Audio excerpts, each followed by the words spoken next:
கேது திசை அப்படிங்கிறது வந்து ஒரு நல்லது செய்யக்கூடிய திசையா இருக்குமா, இல்ல அது கொஞ்சம் பிரச்சனைகளை தரக்கூடிய திசையா அமையுமாங்க? கேது திசை ஒவ்வொருத்தருடைய வாழ்க்கையிலையும் அதிகப்படியான ஒரு மாற்றத்தை, ஒரு ஞானத்தை கொடுக்கக்கூடிய ஒரு தசாபுத்தியாக தான் இருக்கும். கேது திசையில் பிஸ்னஸ் தொடங்குறது பெரிய அளவுக்கு சாதகமான ஒரு பலனை கொடுக்காது. ஏன்னா 7 வருடம் தசாபுத்தி. இந்த 7 வருடம் இருக்கக்கூடிய ஒவ்வொரு புத்திகளுமே பார்த்திங்கன்னா,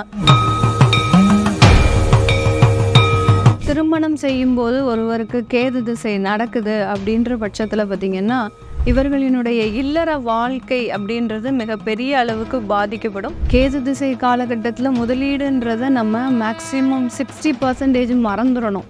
ஏன்னா நம்ம கையில் இருக்கிற காசு கரையாமல் இருக்கா, அதை தான் நம்ம பார்க்கணுமே ஒழிய, கேது திசை முற்றிலுமாக நம்மளுடைய வருமானத்தையே அழிக்கக்கூடிய ஒரு திசாபுத்தி. பெண்கள் கேது திசையில் பார்த்திங்கன்னா அதிகப்படியான சண்டை சச்சரவுகளையும் மாட்டிடுவாங்க. அதாவது ஒரு வார்த்தை நிதானம் அப்படின்றது பெண்களுக்கு இந்த காலகட்டத்தில் இருக்கவே இருக்காது. கேது திசை இந்த 7 வருட காலகட்டத்திலையும் பார்த்திங்கன்னா நீங்கள் செய்யக்கூடிய ஒரே ஒரு வழிபாடு விநாயகர் வழிபாடு. இதில் இன்னமும் நம்ம ஸ்பெஷலாக என்ன பண்ணலாம் அப்படின்னு கேட்டிங்கன்னா,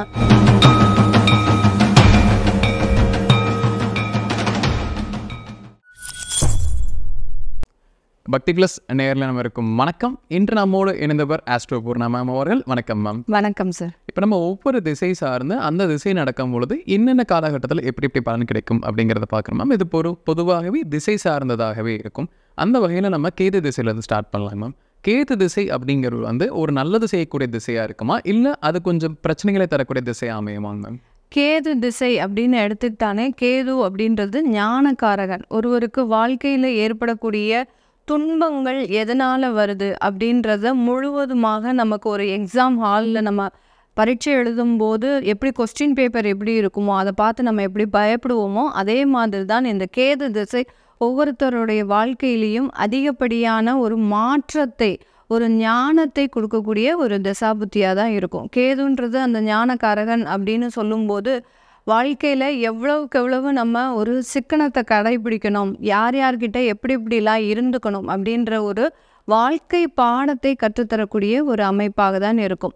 இந்த கேது திசை நடக்கும்போது ஒவ்வொருத்தருடைய ஜாதகத்தை பொறுத்து அது மாறுபடும். அதே சமயத்தில் கேது திசை நடக்க ஆரம்பிச்சிருச்சு அப்படின்னாலே அவங்களுடைய கேரக்டரே பார்த்திங்கன்னா அந்த கேதுவினுடைய அம்சம் அப்படியே அவங்களுக்கு வந்துடும். எல்லா இடத்துலையும் ஒரு வெறுப்போடு இருப்பாங்க. அதே மாதிரி ஒரு ஞானி அளவுக்கு அவங்க ஒவ்வொரு இடத்துலையும் பேசக்கூடிய ஒரு தன்மை. அடுத்து பார்த்திங்கன்னா தொழில் ரீதியாக அப்படின்னு நம்ம எடுக்கும்போது அந்த கெமிக்கல் சம்மந்தப்பட்ட தொழில், அடுத்து பார்த்திங்கன்னா ஆன்மீகம் சம்மந்தப்பட்ட தொழில், இதெல்லாம் இவங்களுக்கு செட் ஆகக்கூடிய ஒரு அமைப்பாக தான் இருக்கும். இப்போ கேது திசையில் இருக்கக்கூடிய அமர்கள் ஒரு பிஸ்னஸ் தொடங்கலாம் அப்படின்னு சொல்லி எல்லாருக்குமே ஒரு ஆசை இருக்கும். ஆனால் கேது திசை அப்படிங்கும்போது கொஞ்சம் பயம் இருக்கும் மேம். ஸோ பிஸ்னஸை வந்து தொடங்குவதற்கு கேது திசை கரெக்டாக இருக்குமா, அதே சமயம் பிஸ்னஸில் வந்து நான் இன்னுமே அதிகமாக இன்வெஸ்ட் பண்ண போகிறேன், ஒரு லோன் வாங்க போகிறேன் அப்படிங்கிற நபர்களுக்குமே இந்த கேது திசை சப்போர்ட் பண்ணுவாங்க மேம்? முதல்ல கேது திசையில் நம்ம பிஸ்னஸ் தொடங்கலாமா அப்படின்னு கேட்டிங்கன்னா, கேது திசையில் பிஸ்னஸ் தொடங்குறது பெரிய அளவுக்கு சாதகமான ஒரு பலனை கொடுக்காது. ஏன்னா 7 வருடம் தசாபுத்தி. இந்த 7 வருடம் இருக்கக்கூடிய ஒவ்வொரு புத்திகளுமே பார்த்திங்கன்னா நமக்கு ஒவ்வொரு விதமான ஒரு மாற்றத்தை கொடுத்துக்கிட்டே இருக்கும். மன ரீதியான மாற்றம் தான் அதிகமாக இருக்கும். அதில் அந்த கேது திசை சந்திர புத்தி நடக்கும்போது பார்த்திங்கன்னா அவங்களுக்கு மனக்குழப்பங்கள் அதிகமாக இருக்கும். அந்த டயத்தில் தொழில் செய்யணுன்னாலே நமக்கு வந்து ஒரு மன ரீதியான ஒரு தெளிவான ஒரு சூழ்நிலை இருக்கும். கேது திசையில் தெளிவான சூழ்நிலை யாருக்குமே இருக்காது. நிறைய குழப்பமான ஒரு அமைப்புகள் தான் கேது திசையில் இருக்கும். அதில் தொழில் தொடங்குறதுன்றது அந்த கேது சம்மந்தப்பட்ட தொழிலை நம்ம தொடங்கணும் அப்படின்னு நினச்சோன்னா தாராளமாக தொடங்கலாம். கன்சல்டன்சி, அடுத்து பார்த்திங்கன்னா வக்கீல் சம்மந்தப்பட்ட ப்ரொஃபஷனல் ஜாப்ஸு, அடுத்து பார்த்திங்கன்னா கமிஷன் சம்மந்தப்பட்ட தொழில்கள், இதெல்லாமே இந்த கேது திசைக்கு ஒரு உகந்த தொழிலாக தான் இருக்கும். யார் யாருக்கெல்லாம் கேது திசை நடந்துட்டுருக்கு, இப்போ நாங்கள் தொழில் ஆரம்பிக்கலாம் நினைக்கிறோம் அப்படின்றவங்கெல்லாம் இந்த மாதிரியான தொழில்களை தாராளமாக செய்யலாம். ஆனால் அந்த ரியல் எஸ்டேட் சம்மந்தப்பட்ட கமிஷன் தொழிலை நம்ம தொடங்கக்கூடாது. இப்போ கேது திசை இருக்கக்கூடிய நபர்கள் வந்து ஒரு புது ஜாப்க்கு வந்து நான் சேஞ்ச் பண்ண போகிறேன், இப்போ ஆல்ரெடி ஒரு ஜாபில் இருக்கேன், நான் ஒரு ட்ரான்ஸ்ஃபர் வாங்க போகிறேன் ஒரு சேலரி ரீசனுக்காக, இல்லை நான் ஆன்சைட்டில் இருந்து நான் இப்போ வேறு எங்கேயாவது ட்ராவல் பண்ணலான் இருக்கேன், இந்த மாதிரி சந்தேகங்கள் எல்லாருக்குமே இருக்கணும். ஸோ அடுத்த கட்டம் ஒரு வேலையில் வந்து இந்த கேது திசை காலகட்டத்தில் செய்யலாம் மேம்? கேது திசை நடக்கும்போது உங்களுக்கு குரு புத்தி அப்படின்றது வரும். அந்த குரு புத்தி காலகட்டத்தில் உங்களுக்கு இருக்கக்கூடிய மாற்றங்களை நீங்களே நிர்ணயிச்சு இந்த இடத்துக்கு போனால் நமக்கு நல்லா இருக்குமா. முதல்ல கேது திசையில் பார்த்தீங்கன்னா உங்களுக்கு அந்த வேலை அமைப்புகளில் நிறைய ஸ்ட்ரகிள்ஸ் இருக்கும். அந்த வேலை செய்யக்கூடிய இடத்துல உயரதிகாரிகளின் தொந்தரவுகள் அதிகமாக இருக்கும். அதே மாதிரி அந்த கேது திசை நடக்கும்போது அந்த நம்ம என்ன வேலை செய்கிறோமோ அதை எவ்வளவுக்கு எவ்வளவு நல்லா செஞ்சால் கூட அந்த இடத்துல நம்மளுடைய திறமையும் நமக்கு உண்டான அங்கீகாரமும் கிடைக்கவே கிடைக்காது. நீங்கள் என்ன குட்டிக்கரணை அடித்தாலும் அந்த கேது திசை நடக்கும்போது நம்ம வேலை செய்யக்கூடிய இடத்துல நம்ம இந்த வேலையை செஞ்சுருக்கிறோம், நமக்கு ஒரு பாராட்டு கிடைக்கும், நமக்கு ஒரு அங்கீகாரம் கிடைக்கும் அப்படின்னு நீங்கள் எதிர்பார்க்கவே கூடாது. கேது திசை நடந்தது அப்படின்னாலே எந்த விதமான எதிர்பார்ப்பும் இன்றி நம்மளுடைய வேலையை மட்டும்தான் செய்யணுமே ஒழிய அங்கீகாரத்தையும் ஒரு பதவி உயர்வு இது மாதிரிலாம் எதிர்பார்த்தோன்னா நமக்கு அது கிடைக்கவே கிடைக்காது முற்றிலுமாக. அதே சமயத்தில் நீங்கள் ஒரு இடமாற்றம் செஞ்சுக்கணும், இந்த வேலையை விடலாமா அப்படின்ற ஒரு கேள்வி எல்லாருக்குமே இருக்கும். அந்த வேலையை விடுறதுக்கு உகந்த திசையா இந்த கேது திசை அப்படின்னு கேட்டிங்கன்னா கண்டிப்பாக கிடையவே கிடையாது. ஏன்னா இந்த இடத்துல நீங்கள் வேலையை விட்டீங்கன்னா கடன்னால் முக்கியமாக பாதிக்கப்படுவீங்க. கேது திசை இருக்கக்கூடியவர்கள் கடன்னால் முதல்ல பாதிக்கப்படுவாங்க. அதுக்கப்புறம் பார்த்திங்கன்னா அந்த வேலை கிடைக்கிறதுக்கும் தாமதங்கள் தடைகள் அதிகமாகிக்கிட்டே இருக்கும். அதனால் நீங்கள் கேது திசை நடக்குது, உங்களுக்கு வேலையை விடணும் அப்படின்னு ஒரு இக்கட்டான ஒரு சூழ்நிலையில் இருந்தால் கூட இன்னொரு பக்கம் வேலையை வாங்கிட்டு நீங்கள் விடுறதுக்கு நல்லது. இது நீங்கள் வெளிநாடுகளுக்கு நீங்கள் வேலை கிடச்சிருக்கு எனக்கு இந்த டயத்தில், நான் அங்கே போகலாமா அப்படின்னு கேட்டிங்கன்னா தாராளமாக அந்த மாதிரியான முடிவுகள்லாம் எடுக்கலாம். கேது திசையில் இருக்கக்கூடிய நபர்கள் திருமணம் வயதில் இருக்கக்கூடியவங்க இல்லை திருமணம் தாமதமாகிடுச்சு ஆனால் எனக்கு கேது திசை வந்துருச்சு அப்படிங்கிறவங்க எல்லாமே திருமணம் செய்யும்போது எந்த விஷயத்தில் கவனமாக இருக்கணும் மேம்? திருமணம் செய்யறது வந்து சரியாக இருக்கு மேம்? திருமணம் செய்யும்போது ஒருவருக்கு கேது திசை நடக்குது அப்படின்ற பட்சத்தில் பார்த்திங்கன்னா இவர்களினுடைய இல்லற வாழ்க்கை அப்படின்றது மிகப்பெரிய அளவுக்கு பாதிக்கப்படும். அதே சமயத்தில் ரொம்ப அன்பு, அதே சமயம் ஒரு பாசம், இதெல்லாம் பார்த்திங்கன்னா தன்னுடைய கணவர்கிட்டேயோ மனைவி கிட்டேயோ எதிர்பார்க்கக்கூடிய ஒரு நபராக தான் இருப்பாங்க. இவங்களுக்கு கேது திசையே நடக்குது, இந்த டயத்தில் திருமணம் நடந்துருச்சு அப்படின்னா அந்த ஆப்போனன்ட் கிட்ட இவங்களுடைய எதிர்பார்ப்புகள் அப்படின்றது அதிகமாக இருக்கும். அது அந்த இடத்துல இவர்களுக்கு ஒரு நிறைவேறாத ஒரு தடையையும் ஒரு வெறுப்பான ஒரு வாழ்க்கையையும் இல்லற வாழ்க்கையையும் கொடுக்கக்கூடிய ஒரு நேரமாக தான் இருக்கும். அதனால் திருமணம் நடக்கும்போது இந்த கேது திசை இருக்குது அப்படின்னா உங்களுடைய இல்லற வாழ்க்கையை பார்த்திங்கன்னா ஆன்மீகம் சார்ந்த வாழ்க்கையை கொடுக்கணும். நீங்கள் எந்த மாதிரி அப்படின்னா நிறைய கோயில்களுக்கு போகிறது. அடுத்து பார்த்திங்கன்னா திருமணம் முடிஞ்சோடனே எல்லாரும் ஹனிமூன் தான் போவாங்க. ஆனால் கேது திசையில் திருமணம் பண்ணுறவங்க எல்லாருமே பார்த்திங்கன்னா ஒரு ஆன்மீக வழிபாடு, கோயில்களுக்கு, ஸ்தலங்களுக்கு, புண்ணிய ஸ்தலங்களுக்கு செல்வது, இதெல்லாம் அதிகமாக செய்வாங்க. அதெல்லாம் போனால் இவங்களுக்கு எந்த விதமான ஒரு இல்லற வாழ்க்கையிலையும் ஒரு குழப்பம் இல்லாமல் இருக்கும். இப்போ கேதிசை காலகட்டத்தில் ஒரு லவ் பண்ணிகிட்டு இருக்க நபர்களுக்கு வந்து அந்த லவ்வை வந்து வீட்டில் சொல்கிறதுக்கான டைம் கரெக்டாக இருக்குமா? இல்லை அடுத்த கட்டத்துக்கு அவங்க திருமணம் வந்து இல்லை வீட்டுக்கு எதிர்த்து பண்ணுறதா நினச்சா கூட அதை பண்ணலாமாங்க மேம்? கேது திசையில் நீங்கள் காதல் சம்மந்தப்பட்ட ஒரு விஷயத்தில் இருக்கிறீங்க அப்படின்னா கண்டிப்பாக அந்த காதலாகப்பட்டது ஒரு ஒரு கருத்து வேறுபாடுக்கு தான் முற்றிலுமாக வழிவகுக்குமே ஒழிய வீட்டில் இருக்கக்கூடிய சம்மதங்களை, அதாவது பெற்றோர்களின் சம்மதத்தை முழுமையாக இது இடம் கொடுக்காது. பெற்றோர்களின் சம்மதம்ன்றது இந்த கேது திசையில் இந்த காதல் பண்ணுறவங்களுக்கு கண்டிப்பாக கிடைக்காது. அதனால இந்த கேது திசையில் யாராவது இந்த மாதிரியான ஒரு அமைப்பில் இருக்கிறாங்க, நாங்கள் காதல் பண்ணிகிட்ருக்குறோம், எங்களுக்கு திருமண வாழ்க்கை அமையுமா அப்படின்னு கேட்டிங்கன்னா கண்டிப்பாக உங்களுடைய சுய ஜாதகத்தில் ஒரு கேதுன்றவர் 5ஆம் இடத்துலையே இருக்கிறாரு அப்படின்னா கண்டிப்பாக உங்களுக்கு காதல் திருமணம்ன்றது கைகூடக்கூடிய ஒரு நேரமாக தான் இருக்கும். அதே சமயத்தில் 6, 8, 12 ஒரு மறைஞ்சு போயிட்டாரு அந்த கேது பகவான் உங்களுடைய சுய ஜாதகப்படி அப்படின்னா கண்டிப்பாக அந்த திருமணத்தில் ஒரு மிக போராட்டமான ஒரு வாழ்க்கையாக இருக்கிறதுக்கு உண்டான ஒரு அமைப்பாக இருக்கும். கேது திசை காலகட்டத்தில் வந்து குழந்தை இல்லாத நபர்கள் அதிகமாக இருக்காங்க மேம். அவங்க வந்து ஒரு ட்ரீட்மெண்ட் ஸ்டார்ட் பண்ணலாமா அப்படின்னு நினச்சிட்டு இருப்பாங்க. அப்போது இந்த காலகட்டம் ட்ரீட்மெண்ட் ஸ்டார்ட் பண்ணுறதுக்கு சரியாக இருக்கும் மேம்? கேது திசை குழந்தை தடையை அதிகமாக கொடுக்கக்கூடிய ஒரு திசாபுத்தியாக தான் இருக்கும். அதே சமயத்தில் குழந்தைக்காக ரொம்ப ஏக்கமாகவும் இருப்பாங்க. அது கணவராக இருந்தாலும் மனைவியாக இருந்தாலும் இந்த கேது திசை வந்துருச்சு, அவங்களுக்கு திருமணமாகி 2 வருடம் ஆயிடுச்சு அப்படின்ற பட்சத்தில் அந்த குழந்தைக்காக ஒரு பாசத்திற்காக ஏங்கும் நபர்களாக தான் இருப்பாங்க. தாராளமாக இவங்க மருத்துவ முறையின் பேரில் கண்டிப்பாக ஒரு சிகிச்சை எடுத்து அந்த குழந்தை பேரை முற்றிலுமாக இவங்க அடைய முடியும். அதில் எந்த ஒரு தடையும் இருக்காது. ஒரு இயற்கை முறையில் குழந்தை பேர் அடையணும்னா அதில் நிறைய தடைகள் அதிகப்படியாக இருக்கும். அதனால் மருத்துவ சிகிச்சை முறையில் IVFலையோ இல்லை செயற்கை கருத்தரிப்பு முறையிலையோ இவங்க செஞ்சுக்கிட்டாங்க அப்படின்னா தாராளமாக அந்த ஒரு பாக்கியம்ன்றது இவங்களுக்கு முழுமையாக கிடைக்கும். கேது திசை காலகட்டத்தில் முதலீடுகள் செய்யும்போது எதில் ரொம்ப கவனமாக இருக்கணும் மேம்? எதில் முதலீடு செய்தால் லாபம் அதிகரிக்கும் மேம்? கேது திசை காலகட்டத்தில் முதலீடுன்றதை நம்ம மேக்ஸிமம் 60% மறந்துடணும். ஏன்னா நம்ம கையில் இருக்கிற காசு கரையாமல் இருக்கா அதை தான் நம்ம பார்க்கணுமே ஒழிய, கேது திசை முற்றிலுமாக நம்மளுடைய வருமானத்தையே அழிக்கக்கூடிய ஒரு திசாபுத்தி. நம்ம எவ்வளவுக்கு எவ்வளவு ஒன்றுமே இல்லாமல் போகிறோமோ அந்த அளவுக்கு அந்த திசாபுத்தி நமக்கு மிகப்பெரிய அளவுக்கு ஒரு மாற்றத்தை கொடுக்கும். இந்த காலகட்டத்தில் உங்களுடைய பேங்க் அக்கௌண்ட்டில் உங்களுடைய இன்வெஸ்ட்மெண்ட் பற்றி நீங்கள்லாம் யோசிச்சிங்க அப்படின்னா அந்த இடத்துல மிகப்பெரிய ஒரு ஏமாற்றத்தை தான் கொடுக்கும். நீங்கள் ஒரு லேண்டே வாங்க போகிறீங்க, ஒரு ப்ராப்பர்ட்டி வாங்க போகிறீங்க அப்படின்னா ஆப்போசிட்டில் இருக்கக்கூடிய நபர்கள் பார்த்திங்கன்னா உங்களை எளிதாக ஏமாற்றிடுவாங்க. அவங்க உங்ககிட்ட இருந்து பணத்தை நிறைய ஒரு வசூலிக்கக்கூடிய ஒரு டைமாக இருக்கும். அதனால் இந்த தசாபுத்தியில் இன்வெஸ்ட்மெண்ட் பிளான்னு மிக அதிக அளவில் வச்சுக்கக்கூடாது.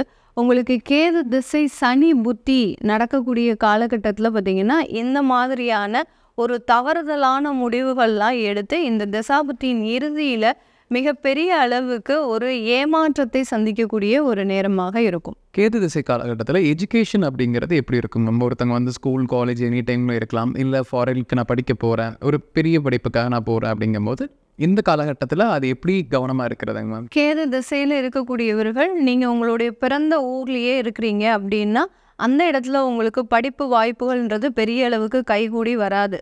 நீங்கள் பிறந்த ஊரில் இருந்து ஒரு வெளியூருக்கோ இல்லை வெளிநாட்டுக்கோ போகிறீங்க அப்படின்னா உங்களுக்கு தேவையான நீங்கள் என்ன படிப்பை படிக்கணும்னு நினைக்கிறீங்களோ அந்த படிப்பை முழுமையாக அடையக்கூடிய ஒரு காலமாக இருக்கும். உள்ளூர்லேயே இருக்கும்போது அந்த படிப்பு தன்மையில் ஒரு மந்தத்தன்மை இருக்கும். என்ன படிக்கிறது அப்படின்றது ஒரு முழுமையாக நீங்கள் தீர்வு பண்ண முடியாத ஒரு சுச்சுவேஷனில் இருப்பீங்க. இப்போ ஒரு முக்கியமான ஸ்டேஜில் இருக்கிறீங்க, ஒரு 12th ஒரு 10th உங்களுக்கு கேது திசை ஆரம்பிச்சிருச்சு, அது ஒரு 7 வருடத்திற்கு இருக்கும். அப்போது இந்த ஸ்டேஜில் நீங்கள் என்ன படிக்கலாம் அப்படின்னு கேட்டிங்கன்னா வக்கீல் சம்மந்தப்பட்ட உத்தியோகத்திற்கு படிக்கலாம், மெடிக்கல் சம்மந்தப்பட்ட ஒரு உத்தியோகத்திற்கு படிக்கலாம். அடுத்து பார்த்திங்கன்னா உங்களுடைய இன்ஜினியரிங் சம்மந்தப்பட்ட படிப்பு, இந்த மாதிரியான ஒரு இயற்கை சார்ந்த இல்லாமல் இருக்கக்கூடிய ஒரு படிப்பில் நம்ம தேர்ந்தெடுக்கிறது நல்லது. அது இல்லாமல் நம்ம சாதாரண படிப்பை நம்ம படிக்கும்போது அதில் நிறைய தடைகளும், நம்மளால் அந்த ஃப்யூச்சரை என்னன்னே டிசைட் பண்ண முடியாது. நம்ம என்ன படிக்க போகிறோம், அடுத்து நம்மளுடைய வாழ்க்கை என்ன ஆக போகுது அப்படின்றத டிசைட் பண்ண முடியாத ஒரு சுச்சுவேஷனில் ஆகிடும். அதனால் கேது சம்பந்தப்பட்ட ஒரு காரக படிப்புகளை நம்ம படிக்கும்போது தாராளமாக அது உங்களுக்கு நல்ல ஒரு மாற்றத்தை கொடுக்கும். இப்போ கேது திசையில் இருக்கக்கூடிய ஆண்களுக்கு எந்த மாதிரி பாதிப்புகள் ஏற்படும், எந்த விஷயங்கள் ஆண்கள் கவனமாக இருக்கணுங்க? கேது திசையில் ஆண்கள் அதிகமாக பாதிக்கப்படக்கூடிய இடம் பார்த்திங்கன்னா தொழிலில் பாதிக்கப்படுவாங்க. இவங்களுடைய பேர்லேயே ஓனாக ஒரு தொழில் வச்சுருக்குறாங்க, உங்களுடைய பேர்லேயே ஓன் பிஸ்னஸ் வச்சுருக்கிறீங்க அப்படின்னா அந்த பிஸ்னஸில் நிறைய கடன்கள், அவமானங்கள், மிகப்பெரிய அளவில் அசிங்கங்கள்லாம் ஒவ்வொரு இடத்துலையும் படக்கூடிய ஒரு சுச்சுவேஷனாக இருக்கும். அந்த ஆண்கள் பார்த்திங்கன்னா தன்னுடைய வாழ்க்கையவே ரொம்ப கோணை குறுகி வாழக்கூடிய ஒரு சுச்சுவேஷன் வரும். ஆண்கள் எப்போதுமே தலை நிமிர்ந்து நடந்து ஒரு குடும்பத்தை நல்லபடியாக நடத்தணும் அப்படின்றது தான் அவங்களுடைய இயல்பே. பட் அந்த கேது திசை வந்துருச்சுன்னா அந்த இருக்கிற இடம் தெரியாமல் போயிடுவாங்க. அந்த அளவுக்கு ஒரு ஏமாற்றமும் தேவையில்லாத ஒரு அவமானங்களும் இவங்களை வழி தொடர்ந்துக்கிட்டே இருக்கும். அதனால் இந்த இடத்துல தொழில் பண்ணிகிட்டு இருந்தீங்க அப்படின்னா அந்த தொழில் டெவலப்மெண்ட் அப்படின்றத பண்ணக்கூடாது. இருக்கிற தொழிலை அப்படியே பண்ணிட்டு போகிறது நல்லது. இல்லை நீங்கள் வேலைக்கு ஏதாவது போயிட்டுருக்கிறீங்க அப்படின்னா இந்த காலகட்டத்தில் ப்ரமோஷன்ஸு இந்த மாதிரியான உங்களுடைய சூழ்நிலைகளெல்லாம் பெரிய அளவுக்கு உயர்த்தணும்னு நினச்சிங்கன்னா அந்த இடத்துல மிகப்பெரிய ஒரு தடைகள் உங்களுக்கு காத்துட்ருக்கும். கேது திசையில் வந்து பெண்கள் எந்த மாதிரி பிரச்சனைகளில் வந்து அவங்க அனுபவிக்க வேண்டியதாக இருக்கு மேம்? எப்படி கவனமாக இருக்கிறதுங்க மேம்? பெண்கள் கேது திசையில் பார்த்திங்கன்னா அதிகப்படியான சண்டை சச்சரவுகளில் மாட்டிடுவாங்க. அதாவது ஒரு வார்த்தை நிதானம் அப்படின்றது பெண்களுக்கு இந்த காலகட்டத்தில் இருக்கவே இருக்காது. இவர்கள் ரொம்ப பாதிக்கப்படக்கூடிய இடம் அப்படின்னு பார்த்திங்கன்னா இல்லற வாழ்க்கையில் அதிகப்படியாக பாதிக்கப்படுறாங்க.